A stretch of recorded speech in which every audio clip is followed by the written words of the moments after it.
Viimastel kuudel on päris palju minu poole pöördutud koolituspalvetega, et toetada erinevaid muudatuste läbiviimisi organisatsioonides, meeskondades. Teatavasti on ju päris keeruline aeg majanduses, ettevõtted tõmbavad oma tegevusi kokku, restruktureerivad ja see paneb meeskonnad ja ka juhid ja juhtimise surve alla. Erinevaid teooriaid, lähenemisi, raamistikke on muudatuste läbiviimise kohta välja töötatud ja ka pakutakse erinevate koolituste käigus väga erinevaid lähenemisi. Oma töös on keskseks kohaks see, et sa juhina tunned ära oma meeskonnas erinevad inimese tüübid, kes siis muudatuste protsessile ühele või teisel moel reageerivad.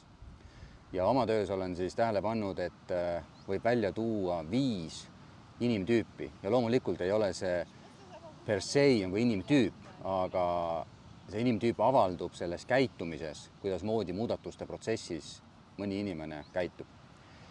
Esimene tüüp on toetajad, et kui mingisugune muudatus toimub, siis on mingi hulk inimesi meeskonnas, kes on, ma saan aru, et see on vajalik.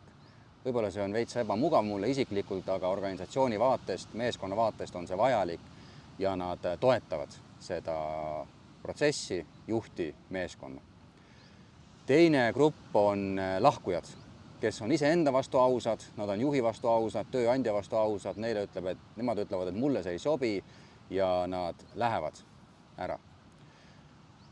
Loodus tühja kohta ei salli, mis tähendab seda, et lahkujate asemele tulevad saabujad ja nemad ei tea vanast olukorrast midagi ja nendel on näpud püsti üldjuhul, kõik on lahe, kõik on tore, nende jaoks on see uus ja huvitav, tulevad erinevate ideedega välja, teeme, lähme, proovime ja muidugi vanematele olijatele on tihtilugu see, et kuule, ei ole vaja.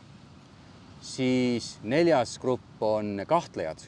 Need on need inimesed, kes kohe algul võib-olla ei mõista seda muudatust ja selle vajalikkust, aga ajas nad tegelikult võivad toetama hakata, kui nad näevad, et see muudatus viiakse õigesti läbi ja see parandab midagi meeskonnas. Ja 5. on ussitajad. See on see seltskond, kes tegelikult tekitab juhile, meeskonnale probleeme ja see on see seltskond, kelle pärast üldjuhul ka neid koolitusi tegelikult tellitakse. Missugune on sinu kogemus ja kas need 5 inimtüüpi on sinu jaoks tuttavad?